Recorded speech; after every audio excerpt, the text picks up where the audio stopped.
Welcome to The New Paradigm for Mankind, a weekly discussion between Lyndon LaRouche and his scientific associates, in which we investigate the true nature of the creative human mind and the ideas necessary for the progress of mankind.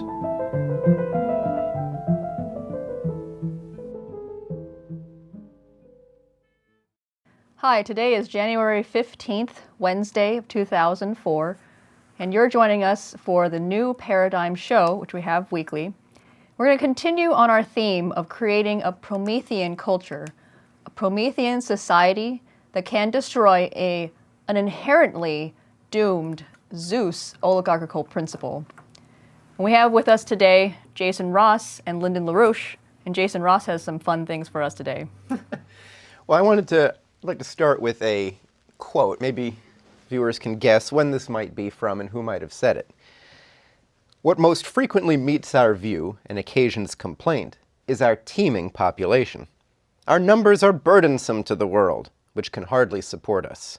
In every deed, pestilence and famine, wars and earthquakes have to be regarded as a remedy for nations, as the means for pruning the luxuriance of the human race. Now, who might have said that? It might have been Prince Philip. It might have been Al Gore. It was actually a resident of Carthage around 150 AD when the world population was 200 million. Wow. Yeah. The concept that the world's overpopulated isn't a new one. This is something that anyone who dislikes people will believe at any point in time. This is let me read a quote from the Atrahasis epic, a piece of Babylonian something or another from the 19th century BC. And this concerns the god of this time named Enlil. The country was noisy as a bellowing bull. The god grew restless at their racket. Enlil had to listen to their noise. He addressed the great gods. The noise of mankind has become too much. I am losing sleep over their racket. Give order that the Suparu disease shall break out. Okay, so 4,000 years ago. Here's another one, a little bit more recent, which sounds almost identical. This is from Paul Ehrlich, author of The Population Bomb. He said, I have understood the population explosion intellectually for a long time. I came to understand it emotionally one stinking hot night in Delhi a few years ago. My wife and daughter and I were returning to our hotel in an ancient taxi. The seats were hopping with fleas. The only functional gear was third. Poor Paul Ehrlich. As we crawled through the city, we entered a crowded slum area. The temperature was over 100 and the air was a haze of dust and smoke. The street seemed alive with people. People eating, people washing, people sleeping, people visiting, arguing and screaming. People thrusting their hands through the taxi window begging. People defecating and urinating. People clinging to buses. People hurting animals. People. As we moved slowly through the mob, hand horns squawking, the dust, noise, heat, and cooking fires gave the scene a hellish aspect. Would we ever get to our hotel? Anyway, I wonder if Paul Ehrlich would say this if he was on the streets of Manhattan. Would he say, people shopping, people trading stocks? Oh, look, I mean, what these things have in common is pretty simple, a dislike for people. Now, this hatred for people was also characteristic of the Olympian god Zeus. I'm going to quote from Aeschylus on this. This is from Aeschylus's play Prometheus Bound. Prometheus says to the chorus, as soon as he, Zeus, had seated himself on his father's throne, Prometheus had helped Zeus overthrow Cronus and take over as the head god, he immediately assigned to the deities their several privileges and apportioned to them their proper powers. But of wretched mortals he took no notice, desiring to bring the whole race to an end and create a new one on its place. Against this purpose none dared make stand except me. Prometheus, I only had the courage. I saved mortals so that they did not descend blasted utterly to the house of Hades. This is why I am bent by such grievous tortures, painful to suffer, piteous to behold. I who gave mortals first place in my pity, I am deemed unworthy to win this pity for myself. Chorus asks, did you perhaps transgress somewhat even beyond this offense? Prometheus says, yes, I caused mortals to cease foreseeing their doom. Of what sort was the cure that you found for this affliction? I caused unseen hopes to dwell within their breasts. A great benefit was this you gave mortals. In addition, I gave them fire. What? Do creatures of a day now have flame-eyed fire? Yes, and from it they shall learn many arts. We're going to discuss the beginning of some of these arts today, but I want to say a little bit more, let Prometheus speak to us a little bit more about how he saw what he did. He says, still, listen to the miseries that beset mankind, how they were witless before, and I made them to have sense and endowed them with reason. I speak not to upbraid mankind, but to set forth the friendly purpose that has inspired my blessing. First of all, though they had eyes to see, they saw to no avail. They had ears, but they did not understand. But just as shapes and dreams, throughout their length of days, without purpose, they wrought all things in confusion. They had neither knowledge of houses built by bricks and turned to face the sun, nor of work in wood, but they dwelt beneath the ground like swarming ants in sunless caves. They had no sign of winter or a flowery spring or a fruitful summer on which they could depend, but they managed everything without judgment, until I taught them to discern the risings of the stars and their settings, which are difficult to distinguish. The seasons, the calendar, right? Yes, and numbers too, chiefest of the sciences, I invented for them. And the combination of letters, creative mother of Muses' arts, with which to hold all things in memory. I too first brought brute beasts beneath the yoke to be subject to the collar and the pack saddle, so that they might bear in men's stead their heaviest burdens. And to the chariot I harnessed horses and made them obedient to the rein, to be an image of wealth and luxury. It was I and no one else who invented the mariner's flaxen-winged car, the sailing ship, which roams the sea. Wretched that I am, such are the arts I devise for mankind, yet have myself no cunning means to rid me of my present suffering. For those unaware, Prometheus has been chained to a rock by Zeus, where a bird comes every day and devours his innards. The chorus responds, you have suffered sorrow and humiliation. You have lost your wits and gone astray, and like an unskilled doctor, you've fallen ill. You lose heart, and cannot discover by which remedies to cure your own disease. It's the last bit from Prometheus here.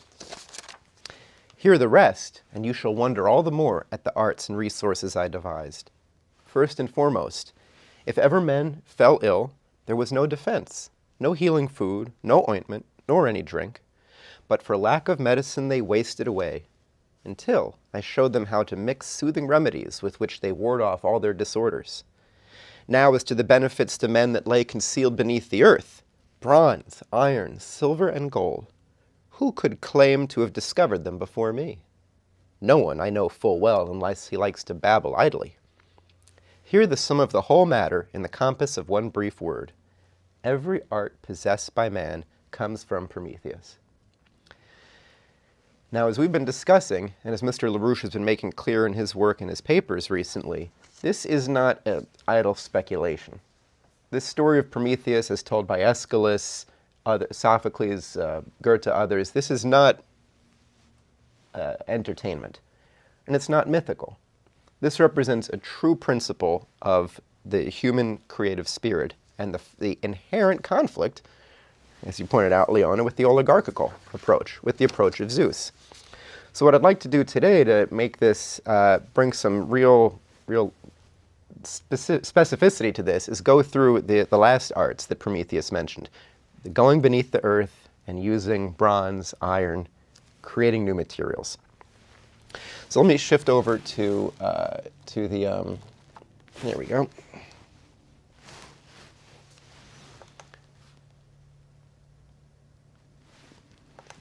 So let's start with, let's get into metallurgy. Metallurgy being the most, the advent of metallurgy coincides with basically the beginnings of history, when we first began to record and actually write down the doings of humanity. This is a material, this is copper. Now, you probably, here's a piece of copper is used in wiring. It's the most common wire for, house wiring. Copper is a metal that you can find in its native state. This has not been produced by an industrial process. This is something you could actually find in the ground. A few metals exist in a native state: gold, silver, copper, and for meteorites, even iron. So ancient, older cultures had the opportunity to start working with metals even before they ever extracted them from ores, simply by finding them. However, today, we don't get our copper from mining copper in the ground. We get most of our copper from mining malachite, or an azurite. It's a picture on the screen. Here's a piece of malachite. It's a green rock. It doesn't really look, these don't look similar at all. The properties aren't the same, right? This is brittle. If you bang it against something, it'll break. If you bang copper with the hammer, it'll bend, right? Copper is ductile. A rock is not ductile. This looks like it's a copper color. This is green. You could keep going, there's very little that these have in common if you looked at them. Yet, and how this happened, we can only really speculate since there weren't records, but by taking malachite and heating it in an environment with carbon, so this is charcoal, by burning malachite in a charcoal fire for enough time, you would create copper. Now, making charcoal is itself quite an endeavor. So this is a very involved process overall. So this is an old picture. This is 100 years ago. This is the creation of charcoal in around 1900. I think this is from somewhere in Germany, I believe. So you pile up a bunch of wood together, because wood's good, but it doesn't burn very hot, and it's full of a lot of impurities. But you can transform wood into a better fuel. You take your wood, pile it up, cover it with dirt, burn it underneath the dirt. So that huge pile would probably take 3 days to burn in this very slow and controlled way. You're not letting a lot of air in. When you're done, the wood has been transformed into charcoal. So that's how the charcoal that we have today is produced. Now, not necessarily, in a small pile like this, Industrial, it's made on a larger scale, but charcoal is wood that's been transformed, and it's basically pure carbon. So we have so when we take their malachite, we take our green rock, we burn it in layers in a furnace. Charcoal, maybe some wood to get it started, charcoal, malachite, some more charcoal on top. Let it burn for enough time. The heat doesn't melt the copper out of the malachite. We know today from modern chemistry that the carbon in the charcoal is combining with the oxygen in this ore and pulling out the oxygen, leaving behind the pure copper. So this is almost like a large rock of copper rust. And we're familiar with iron rust. Iron, when it rusts, the rust is not very much like a metal. It's brittle, it's flaky, it's almost like a red rock, because that is indeed what it looks like if you have a lot of it put together. So we're de-rusting the copper in the furnace. So, by that technique, we can produce our own copper. So think of this amazing power to transform fundamentally materials, to turn a rock into a metal, which can then be formed into all sorts of shapes. Copper tools could be made then, knives, other tools that were in some ways excelled the stone tools that were used before that, chipped flint tools. Then the real breakthrough occurred around 3500 BC with the addition of, this is a particularly good-looking specimen of it, this is cassiterite. This is another ore. This does look somewhat metallic. This becomes tin. So by combining cassiterite, the tin formed from cassiterite, with copper from malachite, when the two are put together, we produce a new material, right?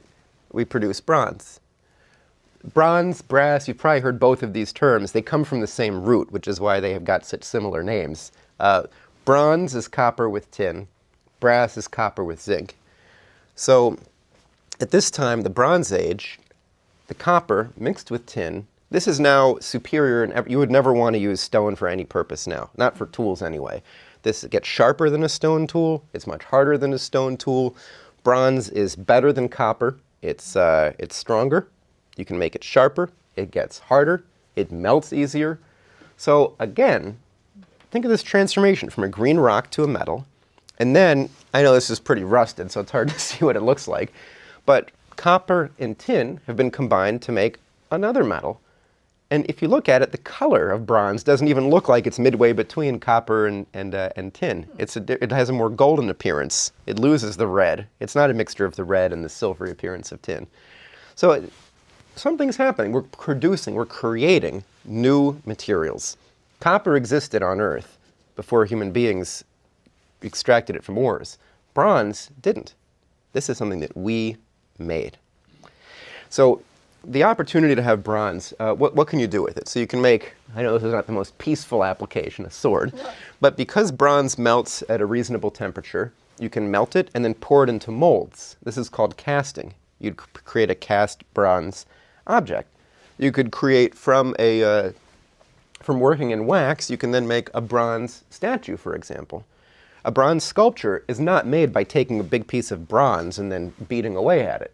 Some are, but this one isn't. This was made by casting. The same techniques developed thousands of years ago for casting are still used today. If you want to make a bronze figure or a silver figure, this is an example of it. It's called the lost wax process. And this existed thousands of years ago. You make a wax image of whatever you'd like to produce in metal, say a little dog, and then you coat the wax in plaster. You bake it to set the plaster. The wax all melts out, which then leaves a mold into which you can pour your bronze, or in this case, silver. And you can see the little the attachments added to the dog's legs. Those would have been added in wax, and that way you could pour in this case, silver in through one hole, and it would fill up the dog, and then you'd break that off and file it down. And this technique for producing specific figures out of this material, this is thousands of years old. So overall, what this development had meant was, maybe I'm belaboring the point here, but from one kind of material, we created something totally different and then made materials that had never before existed to suit our purposes. The next really big breakthrough occurred in part because of the unavailability of tin. Tin was not found in the Mediterranean. You could find copper, but tin, people had to go to the British Isles, or even, some say, to the New World to seek out tin from trading routes. With the collapse of this around 1200, it was not possible to make bronze anymore, 1200 BC. The material that took its place, again, you wouldn't know from looking at it. So here's a rock. This looks like a rock. Doesn't look like a metal. Doesn't look particularly useful, except for maybe banging something or, as a weight. This is hematite. It gets used today. This is a bunch of hematite being poured on a barge to be shipped for processing. Here's another ore. This is taconite. Doesn't look like it looks like just a red rock. These rocks, hematite and taconite, are transformed into iron. Iron is much more difficult to produce than bronze in working with copper. But iron is so much more plentiful. So iron is a material that you can only take advantage of really with higher technologies, with higher forms of power, and with a better division of labor to be able to allow the specialized working that's required. To give a sense of the extra steps involved, after you take the iron ore and you burn it in a charcoal fire and you pull out the oxygen from the iron ore and you're left with almost pure iron, people knew that if you made the fire too hot by blowing air in with the bellows, for example, the iron would melt. And once iron was melted, it became very brittle. We use melted iron today to make, melted iron made by melting it is called pig iron, and it can be poured into a mold to make a cast iron object, like a cast iron pan. Cast iron, it's hard, but it's very brittle. If you smack a cast iron pan with a hammer, you could break it. You can break cast iron just by changing its temperature too rapidly, and it can break. So it's hard, but it's not, you can't do anything as a blacksmith with it. So not that useful. Instead, you would produce wrought iron. So this is the production of wrought iron. The iron's not heated enough to melt it. It still contains impurities. And this is an amazing process to watch on YouTube. You can actually beat the impurities out of the iron. The iron hasn't melted, but much of what becomes the slag does. And by repeatedly hammering it and smashing it and reheating it again, you get the crud basically to come out. And after you've worked it enough, you have wrought's an old word for worked, iron. Basically, pure iron. So wrought iron is very helpful,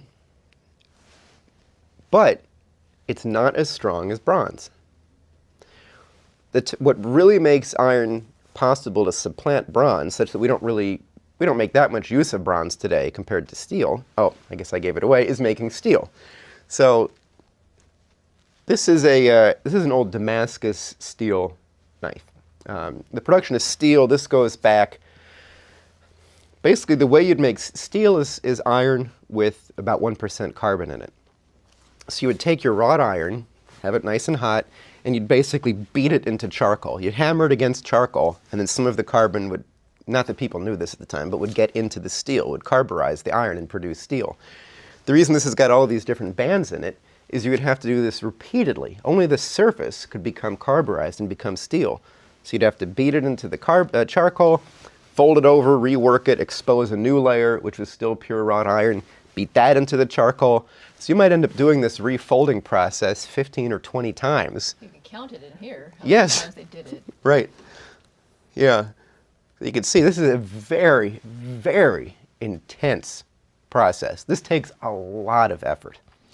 When you do it, though, this is way superior to bronze. Steel is a superior material. It takes a lot of work, but there is a lot of iron, so at least the ore is plentiful. The next real big breakthrough is in steel. Here's another picture of it. You have this Damascus steel, as it was called. The real breakthrough came in being able to produce steel on a massive scale. And that came from, instead of adding carbon to wrought iron and never letting the iron melt all the way, the big breakthrough came in using blast furnaces. This is not a very inspiring picture of a blast furnace. It's one that's shut down. But in a blast furnace, truckloads will come to the top of this furnace and pour in coke. Well, we'll get into what coke is. Maybe I don't, oh, I left out that picture. Okay, this is a lot of detail. Charcoal is made from wood. If you're making a lot of steel, you have to cut down a lot of trees. So steel production would move around Europe based on wherever there were still forests that hadn't been cut down. I mean, a lot of trees. Like, you destroy a whole county worth of trees to make steel. Coal wasn't useful for making steel because coal has so many impurities in it, it would ruin the metal. So just as wood was burned slowly to produce charcoal, coal is burned slowly to produce coke. Coke isn't better than charcoal. It's harder, which is kind of nice, but it's not really a very different fuel. Charcoal is purer, but coke is much cheaper. It's much easier to mine coal and turn it into coke than it is to then basically destroy all of the forests to produce charcoal, which is very limited. So coke, iron ore, and then limestone as a cleaning agent they're poured into the top of this furnace. The iron melts, molten iron comes out of the bottom. Here's a couple pictures of the process. This is incredibly energy intensive.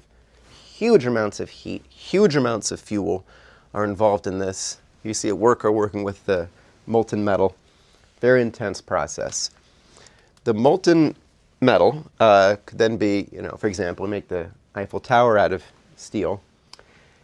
The molten metal, the pig iron, then has too much carbon in it.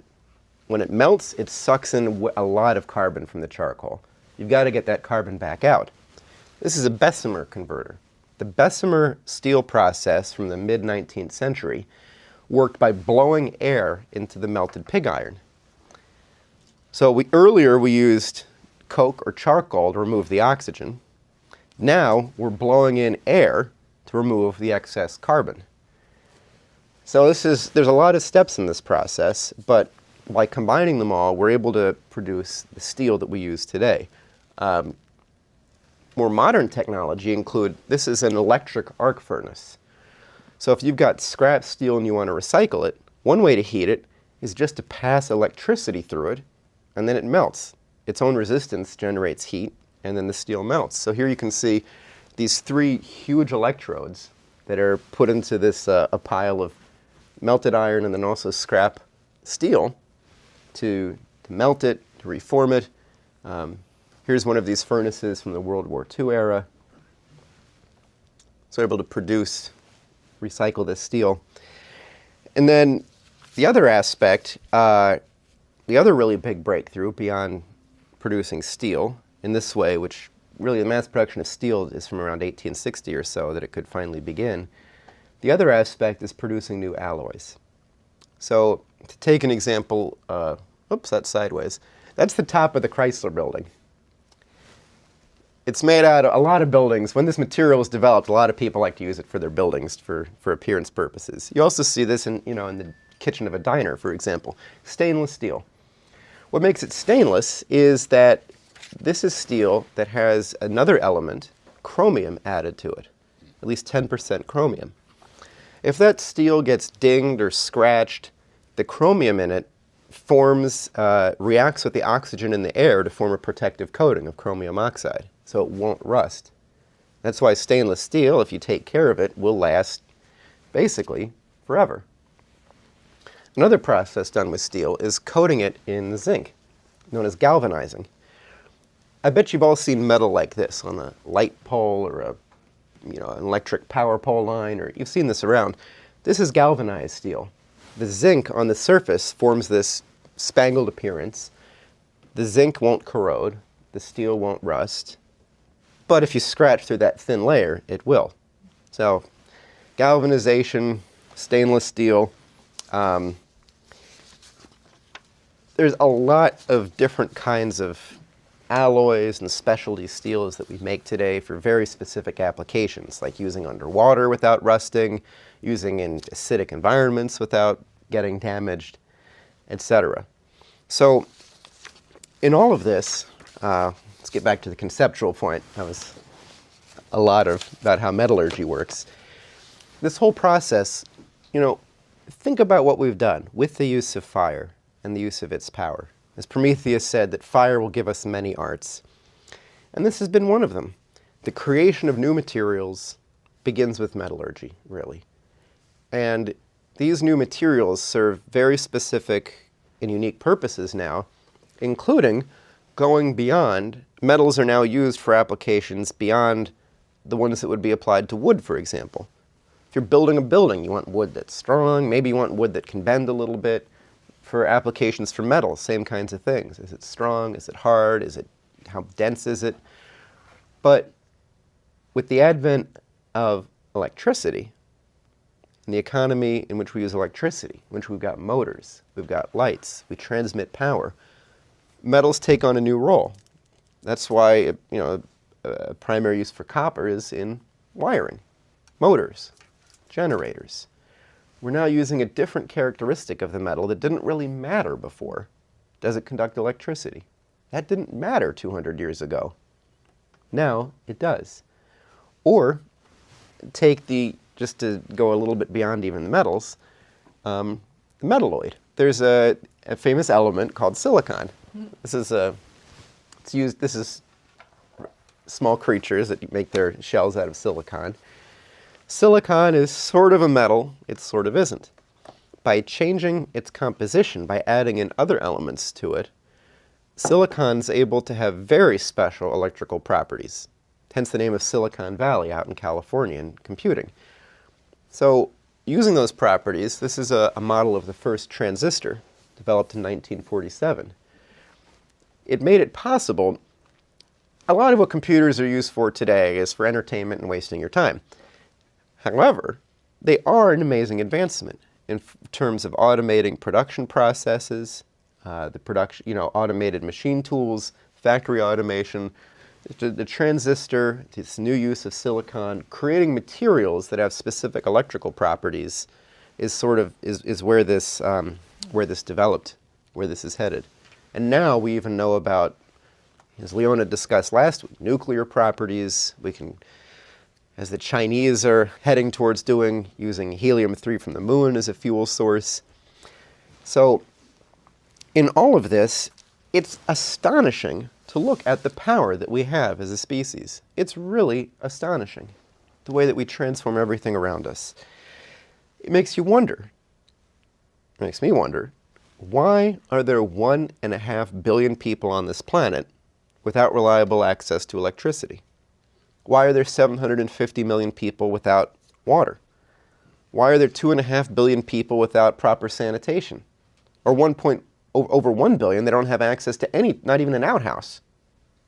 Half of the disease and suffering in the developing world comes from diseases that could easily be remedied by proper sanitation, diarrheal type diseases. Why do these exist in these levels? Why do almost 1 billion people on this planet not have enough food?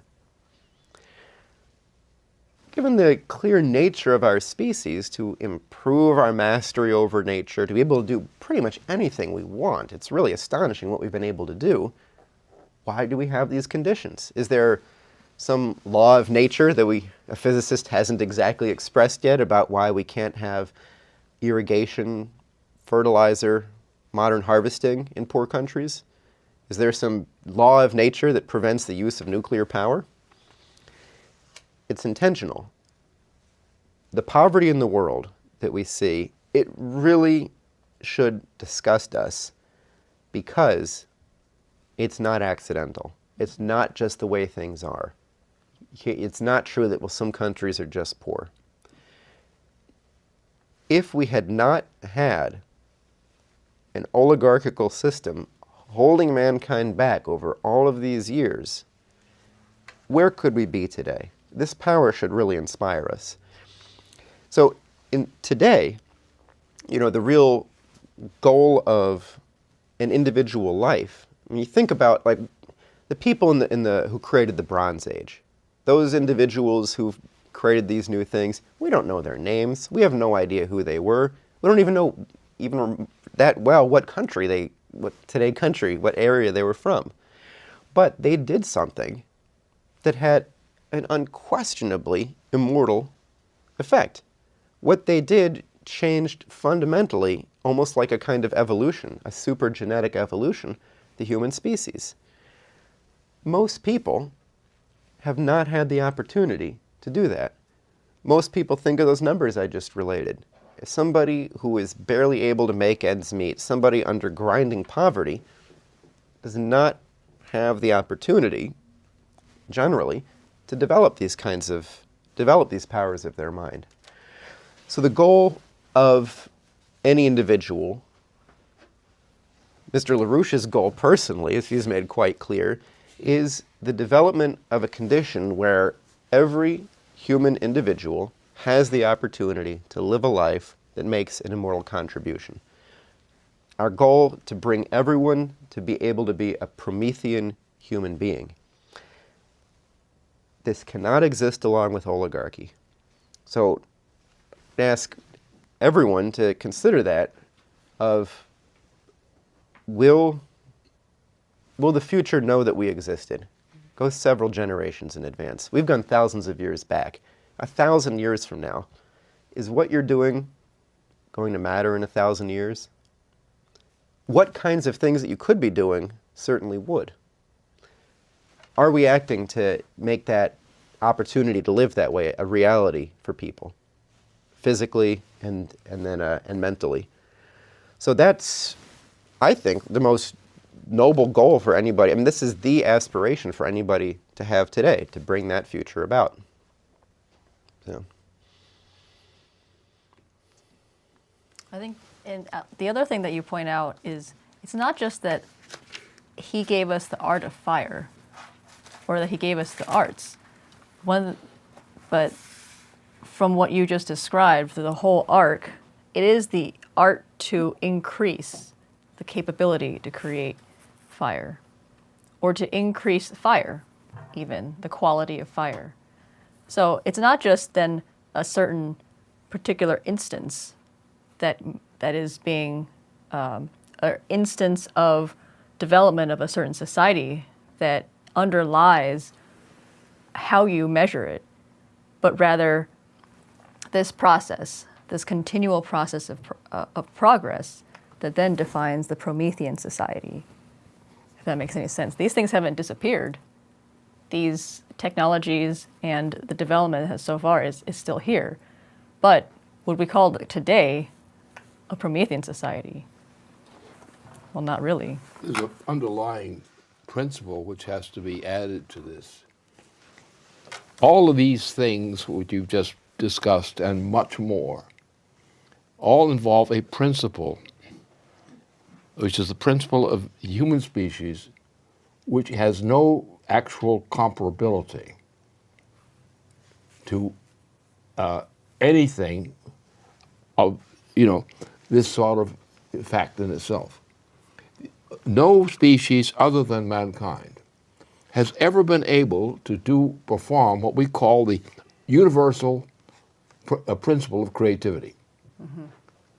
And that's the difference of the human species from all other species. Creativity of the type we've been exemplifying in this report and so forth depends upon one thing: the existence of the human species. And that is what the significance is of everything. Mm-hmm. I see what you're saying. Everything we just discussed on the table here right now. The underlying foundation is the uniqueness of the human species, contrary to any other known living species. No other living species can do what mankind alone can do. That is the essence, in effect, of the principle of creativity, human creativity. And if, for example, you have reflection of it, what we call this, in effect, is energy flux density. That's what we call it today, when we're thinking clearly, is a principle of energy flux density. This is not a principle of nature, as people normally think of nature.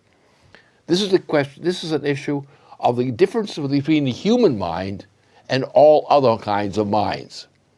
We don't know any form of life that can do this except the qualities specifically unique to the human mind.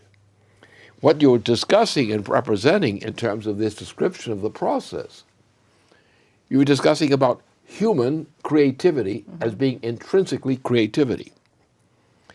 And that if mankind tries to act as what the other contrary, the Zeusian principle means, mankind never willingly progresses, but generally tends to go backwards.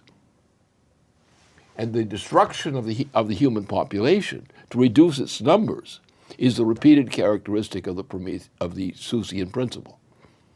That's what the Roman Empire was. Deliberately, they built up a population with conquest. Then, as they reached a certain peak, they themselves destroyed that population. Right. The arena events were part of a population reduction process, which the Queen of England probably would admire. Yeah, they destroy their own ability to continue. That's right. Their existence. So therefore, what they do is they restrict the population by a kind of cannibalism, either eating people as one way of doing this, or the other is simply getting them to kill themselves or be killed. Therefore, you have a restriction, which is what the Queen of England represents today. The Queen of England, in terms of her intention, is not a human being. She has had a policy right now of reducing the population from approximately 7 billion people to less than 1. She's said that is her policy. Well, she is not merely the Queen of England. She's the head of an empire. This empire, which has taken over for Wall Street and similar kinds of things, those phenomena are oligarchical principles. The destruction of the human population in order to control it by reducing its numbers and degrading its means of production. So that within the human framework, the queen is biologically an animal, not a human being. That is, her behavior is not that of a human being, but of an animal, a peculiar kind of a species of human being which has transformed itself into an animal form of existence. She definitely sees other people that way. Yeah. So therefore, but now you have this interesting thing, the concept of energy flux density.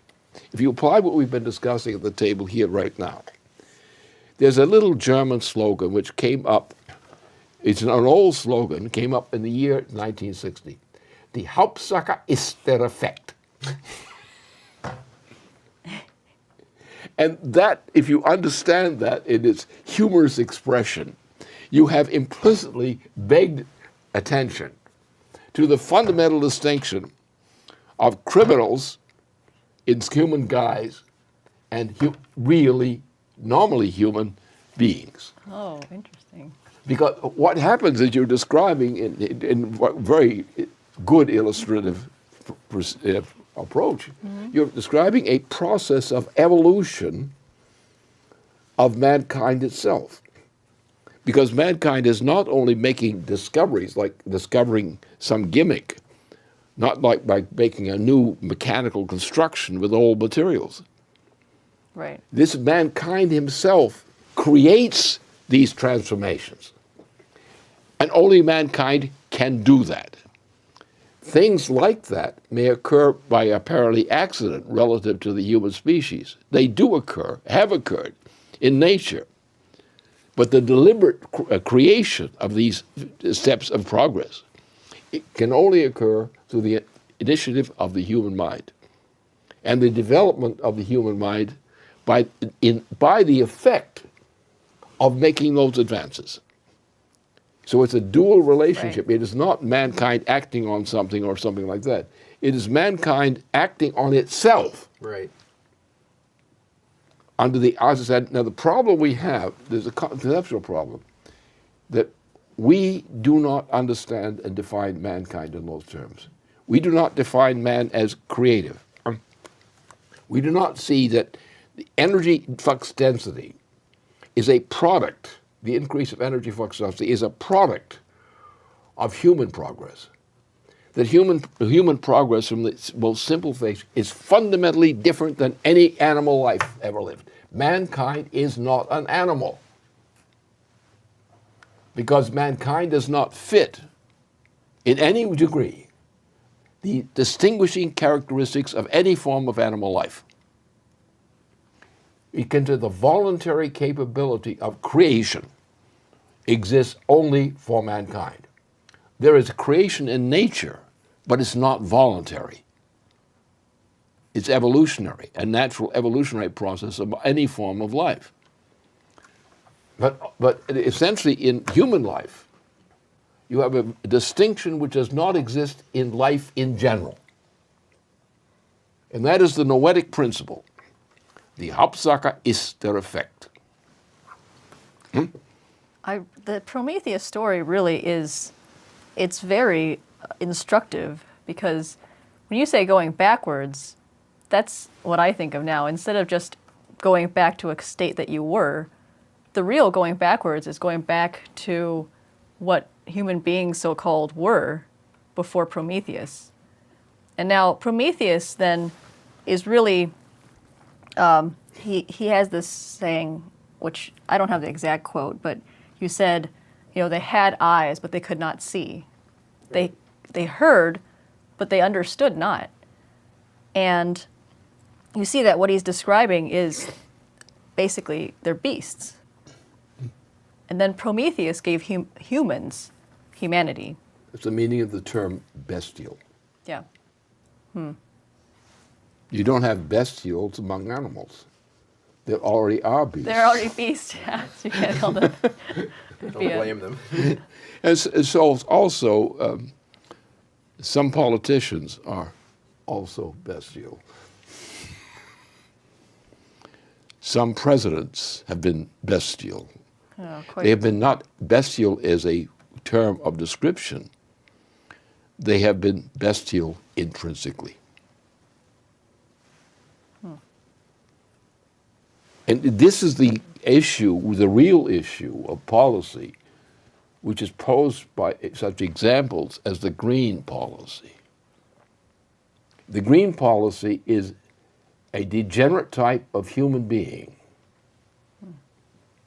which has degenerated and continues in impulse to degenerate into some form of curiously bestial characteristics. Well, definitely glorifies that. Gore is a beast. Not Gore, but he does that too. Yeah, I know. But, well, that's what I don't. Yeah. But Gore acts like a beast in terms of his behavior in society. That was a big problem that Clinton had in his two administrations. Mm. He had Gore all over him. and Gore had a father who was also Gorish. Right. We made a whole video about that. But the point is, the significance is scientific and political, and this pertains to the relationship which what the China program now is. Right.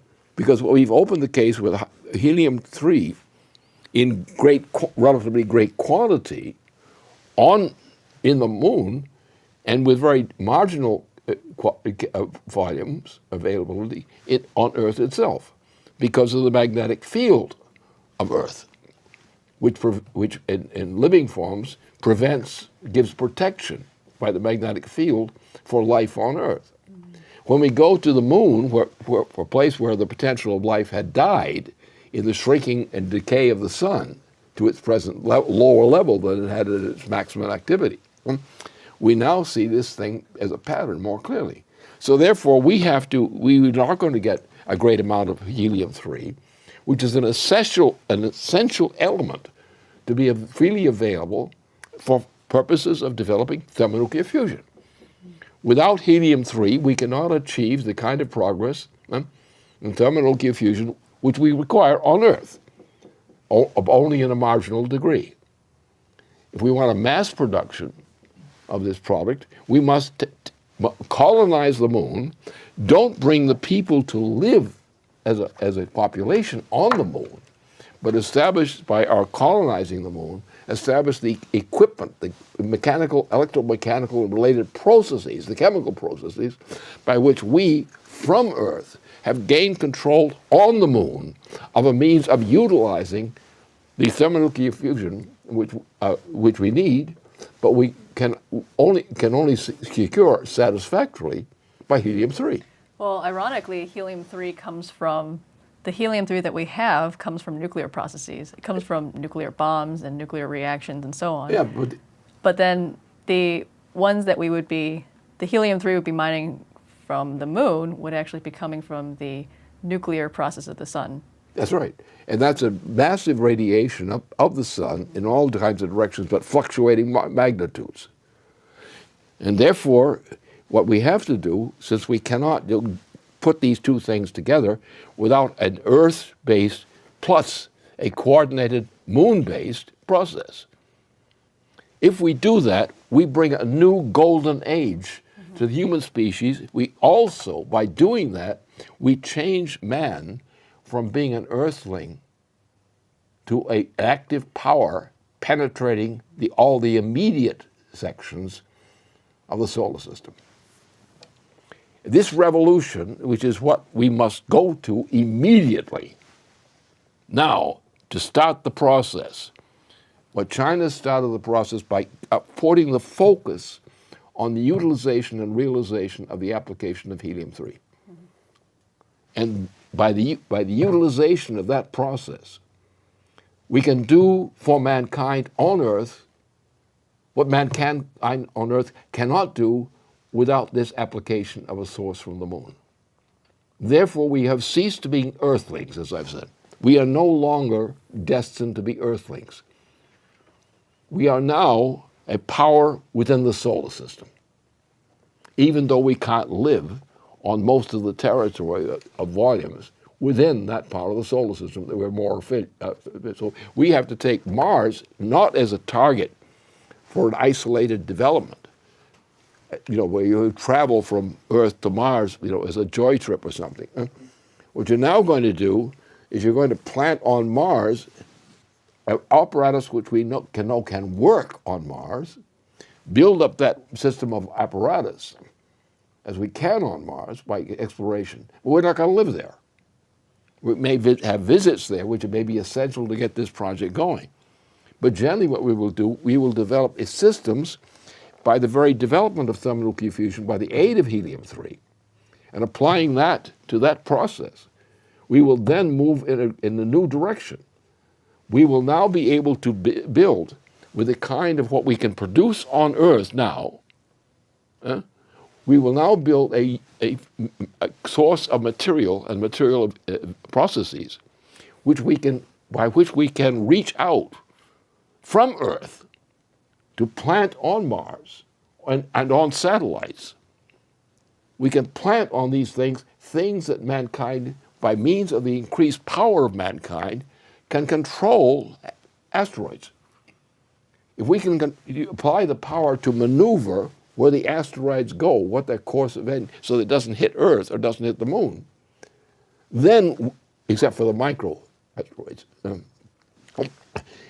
that condition, we can now build a sufficient power in order to begin to take over control over asteroids and even the planet Mars by building the kind of apparatus and means of transportation of this apparatus and communication, which makes mankind not an earthling, but the master of a certain region of the solar system.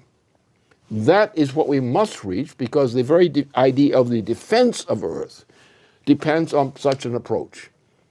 And the need for the defense of Earth demands that we do that. And now, since we've opened this thing on thermonuclear fusion in respect to Mars through the helium-3 enhancement, now we have opened the gates. So within one generation, we could have realized not only thermonuclear fusion on Earth as an enhanced form, but also with the aid of helium-3, we can augment that quality of thermonuclear fusion from the moon, applying that to the Earth. That then brings us immediately within the range of one generation to beginning to take over the inner part of the solar system within our immediate vicinity. Mankind is then no longer an earthling. Mankind dwells on Earth, from which it develops and controls the development of a larger part of the solar system. And when we consider the other question, this history of the sun, as far as we know it so far, as I've discussed this before, the history of the sun is such, it's declining. There's the usual customary conventional perspective that the sun will go dead and then subsequently explode and destroy the entire solar system within about 2 billion years. Well, that's just an estimate. But whatever the actual reality of that estimate is, or what the quantitative measurement of that process is, we can now understand that with this process, by this use of helium-3, which in itself is a product of the solar generation, we can use that product as a raw material, not as a fine finished product, but a raw material. We must develop the raw material which that opens up to us, because now we have enough access to power through the aid of the application of helium-3 to produce an enhanced form of process of energy flux density, which we could not really conveniently produce except under the most extraordinary conditions, which is what we have in some of the reaction we have, the big apparatus we have or have planned. These are gigantic enterprises of great complexity and difficulty, and we're trying to drive this what is capable in this degree of thermonuclear fusion, which we had back, I was working with back in the early 1970s. We no longer, that's not enough. We have to have a much more refined. Now we're trying to do this by a really super constructed, exceptional case of these kinds of constructions.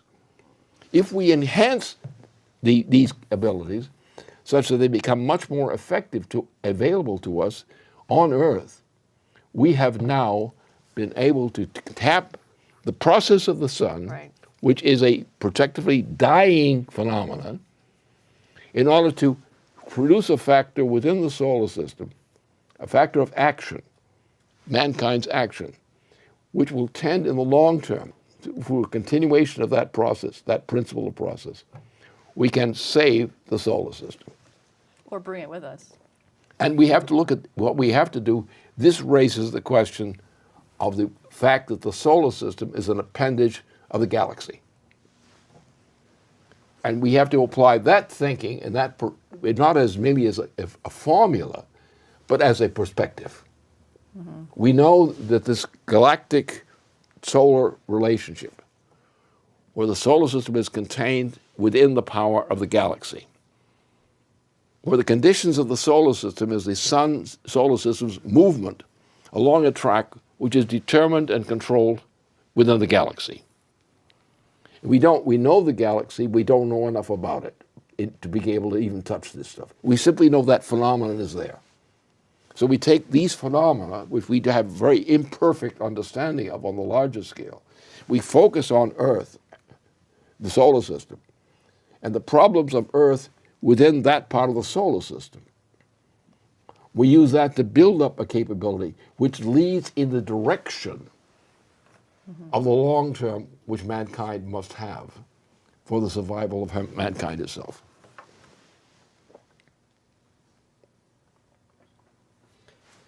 I think just what you said before about it's not just the use of technologies, it really is the being human, it's a self-conception. I mean, you could train an animal to use some technology that already exists. The other principle, So it's not, the other principle is the noetic principle. Right. In other words, the noetic principle as opposed to a fixed standard of chemistry. In other words, of having a fixed chemistry and saying that there's an evolution of a fixed chemistry, why not have a revolutionary redefinition of what chemistry is, which has already happened, and that is what that principle of creativity means. Right. The human principle. And that's what the human principle means. It does not mean a fixed basis to which you are limited. It means that the noetic powers of the human mind are capable of creating a new, higher level of noetic basis. And that's what we call as development of discoveries of the improvement of natural possibilities of mankind, to go and make leaps, not really quantitative leaps, but qualitative leaps. And the ability to utilize the solar radiation of helium-3 as planted on the moon, which is not difficult for us, as China has demonstrated freshly. It's not difficult to do. Therefore, we simply have to push it and realize its benefit. That leads us toward qualitative increments in man's power on Earth, by the ability to use that power, taken originally from the sun as a raw material, passed as a raw material of the sun's production, applied to the moon as a source of raw potentiality.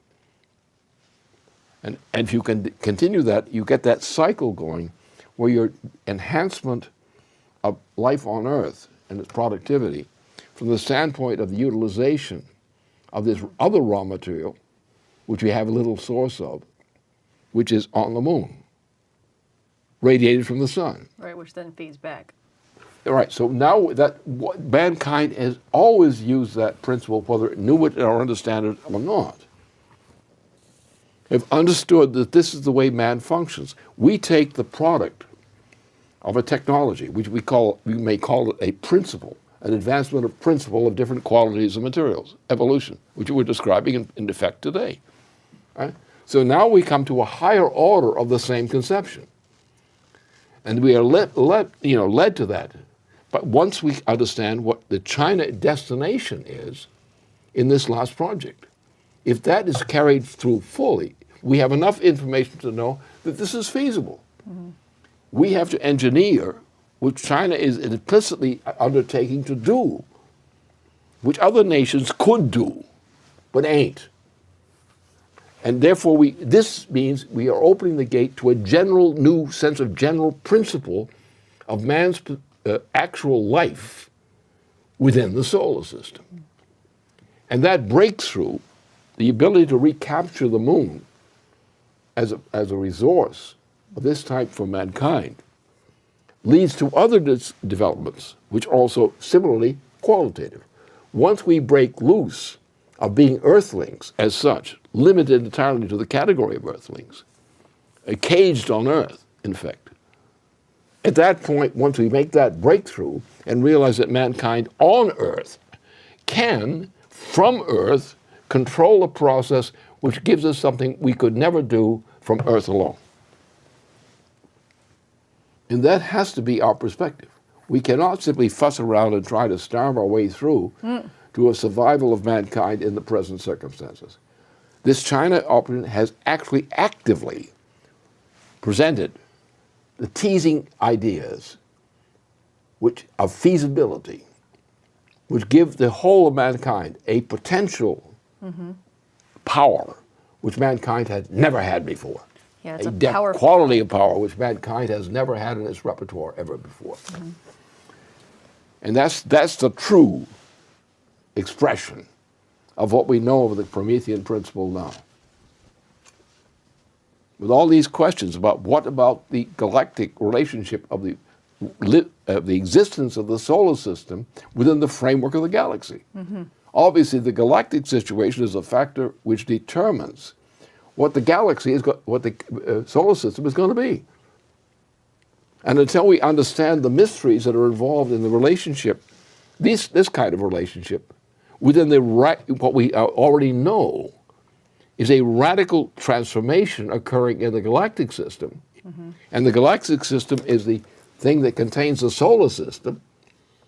And we know enough something about that to know that's a fact, to say that what the ebb and flow of the sun within the solar system requires us to go beyond this idea of the moon helium-3 application for Earth, to go beyond that to raise other higher order questions. Can mankind, operating as a form of life within a very tiny part, relatively, of the solar system as a whole, a solar system which is apparently dying, or is presumed to be dying. But then we have to say we really don't know conclusively, because we don't know what the effect, the galactic effect is the solar system movement within the galaxy. And we know the galaxy is undergoing recently, in known times, modern times, the galaxy has undergone some very spectacular exhibits. And therefore it means that we have to realize, we have to get to the point where we're capable of considering what those things are. And the only chance of the continued existence of the human system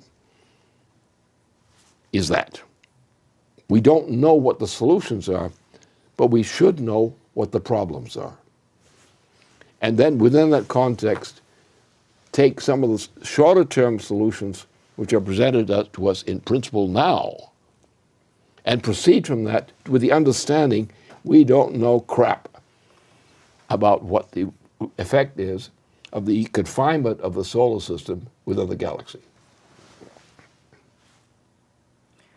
That is the kind of outlook which mankind must always have and should have always had.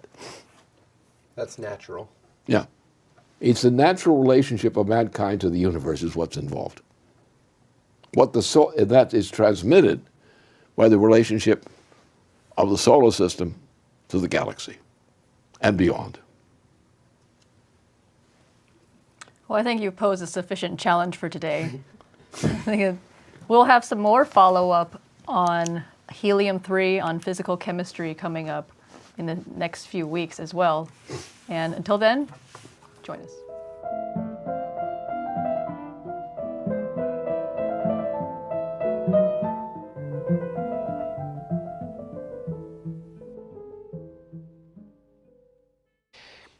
This is let me read a quote from the Atrahasis epic, a piece of Babylonian something or another from the 19th century BC. And this concerns the god of this time named Enlil. The country was noisy as a bellowing bull. The god grew restless at their racket. Enlil had to listen to their noise. He addressed the great gods. The noise of mankind has become too much. I am losing sleep over their racket. Give order that the Suparu disease shall break out. Okay, so 4,000 years ago. Here's another one, a little bit more recent, which sounds almost identical. This is from Paul Ehrlich, author of The Population Bomb. He said, I have understood the population explosion intellectually for a long time. I came to understand it emotionally one stinking hot night in Delhi a few years ago. My wife and daughter and I were returning to our hotel in an ancient taxi. The seats were hopping with fleas. The only functional gear was third. Poor Paul Ehrlich. As we crawled through the city, we entered a crowded slum area. The temperature was over 100, and the air was a haze of dust and smoke. The street seemed alive with people.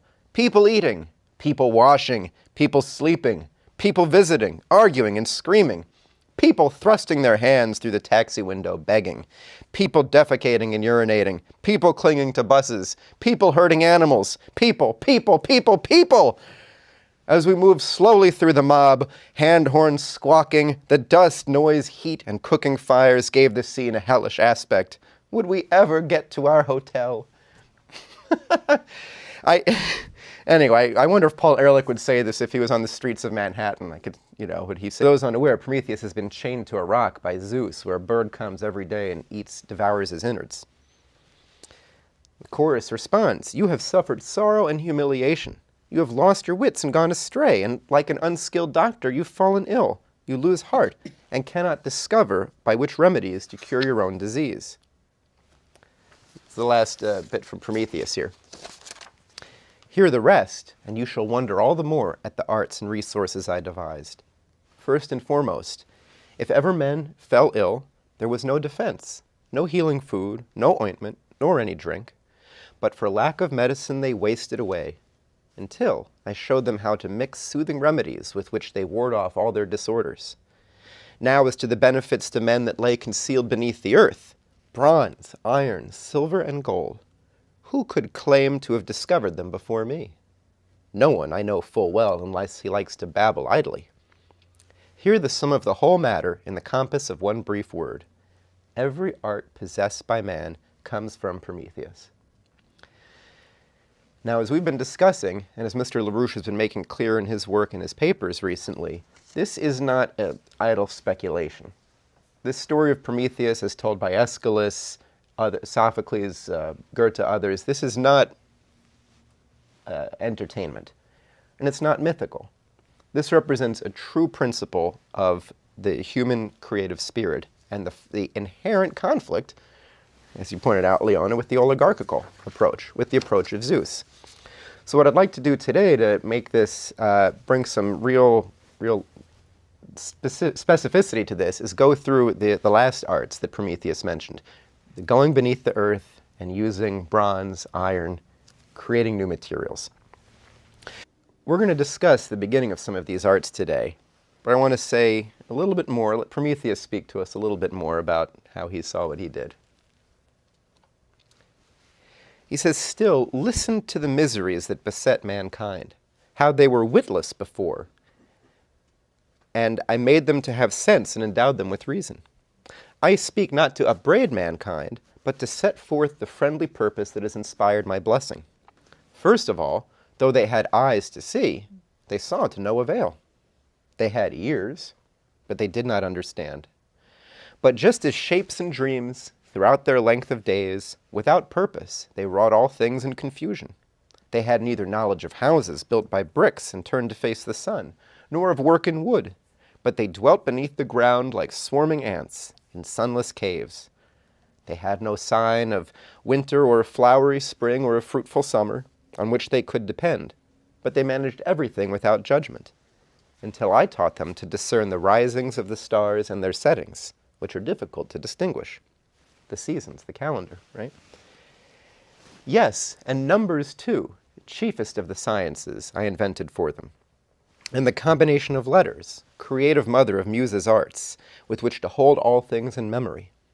I, too, first brought brute beasts beneath the yoke to be subject to the collar and the pack saddle, so that they might bear in men's stead their heaviest burdens. And to the chariot I harnessed horses and made them obedient to the rein, to be an image of wealth and luxury.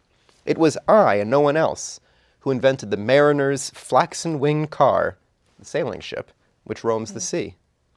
Wretched that I am, such are the arts I devise for mankind, yet have myself no cunning means to rid me of my present suffering. For people shopping, people trading stocks, oh, look, I mean, what these things have in common is pretty simple, a dislike for people. Now, this hatred for people was also characteristic of the Olympian god Zeus. I'm going to quote from Aeschylus on this. This is from Aeschylus' play Prometheus Bound. Prometheus says to the chorus, as soon as he, Zeus, had seated himself on his father's throne, Prometheus had helped Zeus overthrow Cronus and take over as the head god, he immediately assigned to the deities their several privileges and apportioned to them their proper powers. But of wretched mortals he took no notice, desiring to bring the whole race to an end and create a new one on its place. Against this purpose none dared make stand except me, Prometheus. I only had the courage. I saved mortals so that they did not descend blasted utterly to the house of Hades. This is why I am bent by such grievous tortures, painful to suffer, piteous to behold. I who gave mortals first place in my pity, I am deemed unworthy to win this pity for myself. Chorus asks, did you perhaps transgress somewhat even beyond this offense? Prometheus says, yes, I caused mortals to cease foreseeing their doom. Of what sort was the cure that you found for this affliction? I caused unseen hopes to dwell within their breasts. A great benefit was this you gave mortals. In addition, I gave them fire. What? Do creatures of a day now have flame-eyed fire? Yes, and from it they shall learn many arts.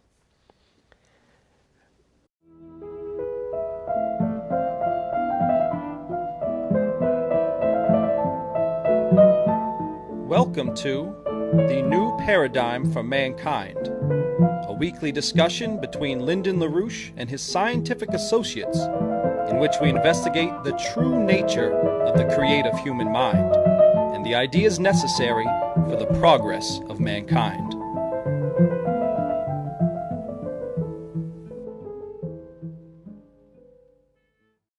Hi, today is January 15th, Wednesday of 2004, and you're joining us for the New Paradigm show, which we have weekly.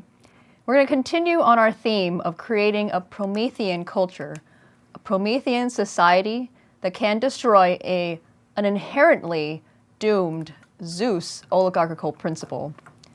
And we have with us today Jason Ross and Lyndon LaRouche, and Jason Ross has some fun things for us today. Well, I'd like to start with a quote. Maybe viewers can guess when this might be from and who might have said it. What most frequently meets our view and occasions complaint is our teeming population. Our numbers are burdensome to the world, which can hardly support us. In every deed, pestilence and famine, wars and earthquakes have to be regarded as a remedy for nations, as the means for pruning the luxuriance of the human race. Now, who might have said that? It might have been Prince Philip. It might have been Al Gore. It was actually a resident of Carthage around 150 AD when the world population was 200 million. Wow. Yeah. The concept that the world's overpopulated isn't a new one. This is something that anyone who dislikes people will believe at any point in time.